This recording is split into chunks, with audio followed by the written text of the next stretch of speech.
तो hello guys, कैसे हैं आप सभी लोग। तो चलिए चलते हैं अपन अपनी स्टोरी की ओर। एपिसोड 75। क्या हम लड़े। फ्रैंक चांदनी में हवा में तैर रही थी और उसकी पीठ से के पीछे प्रोफाउंड एनर्जी से बनी एक जोड़ी पंख फैल रहे थे। उसकी आंखें वीर के नीचे नेदर वुल्फ पर टिकी हुई थी और उसके दिल में हैरानी की सीमा पार कर गई थी। नेदरवुल्फ केवल 9वें स्तर का डार्क बीस्ट था, सामान्य तौर पर ऐसा जीव जो उससे विचलित नहीं कर सकता था, लेकिन इस बार स्थिति अलग थी क्योंकि इस डार्क बीस्ट की पीठ पर दो मनुष्य बैठे थे। दक्षिणी क्षेत्र में मानव और डार्क बीस्ट का रिश्ता आमतौर पर न तो मित्रवत होता था न ही शत्रुपूर्ण। किसी भी नियम का उल्लंघन करते हुए मानव या डार्क बीस्ट की दुनिया में प्रवेश करना जानलेवा साबित हो सकता था। लेकिन अब 9वें स्तर का डार्क बीस्ट मानव दुनिया में आया था और मोर्टल रीलम का प्रोफाउंडर उस पर सवार था। यह देखकर फैंग के विचार अस्त-व्यस्त हो गए और उसने अपनी आंतरिक चौंक का नियंत्रण पाकर हत्यारा इरादा प्रकट किया। इस बच्चे का जीवन जीवित नहीं रहने दिया जाना चाहिए। अगर वह बड़ा हुआ तो फ्लावर पैलेस के लिए बड़ी समस्या बन सकता है। वीर का वीर ने महसूस किया कि फ्रैंक उसके पीछे हत्यारे की तरह उसकी दृष्टि लेकर खड़ी हुई थी। उसने उसने अपने वोर्टेक्स डांटियन में रहने वाले वायलेट मिंक से कहा, छोटे साथी, मैं नहीं जानता कि तुम कौन हो, लेकिन तुम्हारी उत्पत्ति असाधारण है।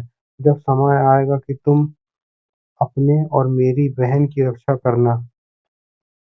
छोटी याहू से डरते हुए पूछा, आप क्यों नहीं मेरे और मेरी माँ को पकड़ना चाहते हैं। फैंग ये ने जवाब नहीं दिया बल्कि वीर से पूछा, यह 9वें स्तर का डार्क बीस्ट तुम्हारे पास क्यों है? यह तुम्हारा पालतू है? दक्षिणी क्षेत्र का उच्च कुलीन तभी पालतू रखते हैं, लेकिन यहाँ आमतौर पर 5वें स्तर तक के डार्क बीस्ट होते हैं। यहाँ 9वें स्तर का डार्क बीस्ट पालतू असामान्य है। फैंग ने वीर की बातों को अनसुना करते हुए कहा, अगर तुम मुझे जवाब दो कि तुम इसे कैसे नियंत्रित करते हो, तो मैं तुम्हारी जान छोड़ दूंगी। तुम्हें फ्लावर पैलेस का फ्लावर सर्वेंट बना दूंगी। वीर ने दांत पीसते हुए कहा, पहले मेरी माँ के बारे में बताओ। फैंग ने थोड़ा मन मुड़ाया, लेकिन उसने समझौता किया और बताया, तुम्हारी माँ को मौत की सजा नहीं दी जाएगी, लेकिन शायद पेशेंटलेस स्लिफ की ठंडी हवाओं और पेशेंटलेस फ्लावर के जहर से यातना दी जाएगी। पहले जो नियम तोड़े गए थे उन्हें यही भुगतान करना पड़ेगा।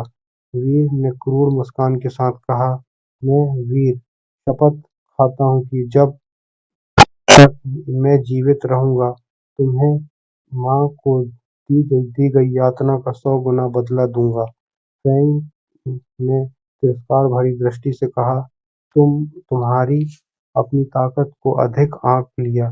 तुम केवल मोर्टल रियलम के प्रोफाउंडर हो, अच्छे प्राकृतिक प्रतिभा के साथ। फिर भी तुम मेरे फ्लावर पैलेस के लिए एक मामूली चींटी हो।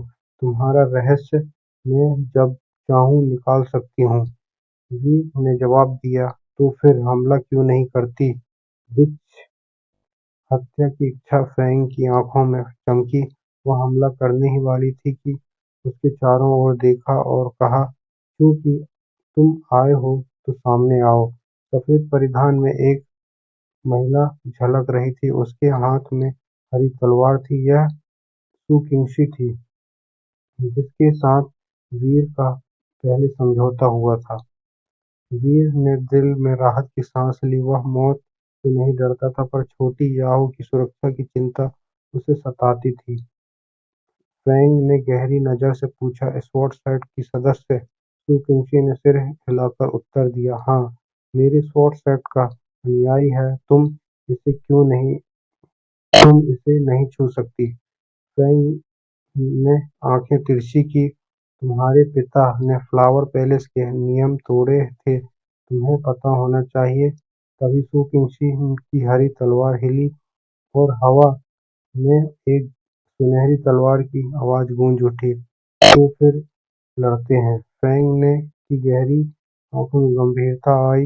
यह तलवार अर्थ रैंक की है। सू किंगशी की तलवार और उसकी अपनी डार्क ट्रांसपेरेंट की तुलना में अर्थ रैंक की तलवार ने उसे हिला दिया था। फेंग ने कहा, स्वॉर्ड साइड की फ्लावर पैलेस में शत्रुता नहीं है, लेकिन यदि तुम इसके लिए इसे मारोगी तो मैं शत्रुता होगी। सू किंगशी ने प्रोफाउंड एनर्जी को सक्रिय किया। यदि मारना चाहती हो तो अब मारो। फेंग ने दिखा कि यह स्वॉर्ड फ्लावर है।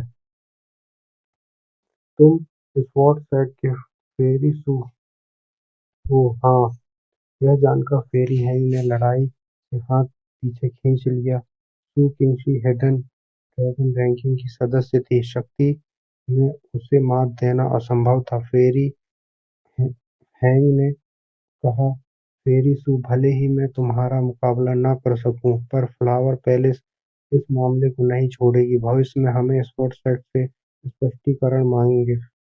हैंग ने पलटा कर चली गई। वीर ने मन ही मन कहा, यह शक्ति है, मैं भी ऐसी शक्ति चाहता हूँ, मैं भी ताकतवर बनूंगा। छोटी याहो ने सुकिंशी से प्रार्थना की, दीदी माँ को बचा लेंगी लेना, ठीक है माँ। वीर ने कहा, छोटी याहो कुछ मत पूछो, बड़ा भाई माँ को बचाएगा, वादा करता है कि परिवार फिर फिर से एक होगा। सुकिंशी ने सिर हिलाया और हरी तलवार के साथ खामोशी बनाए रखी।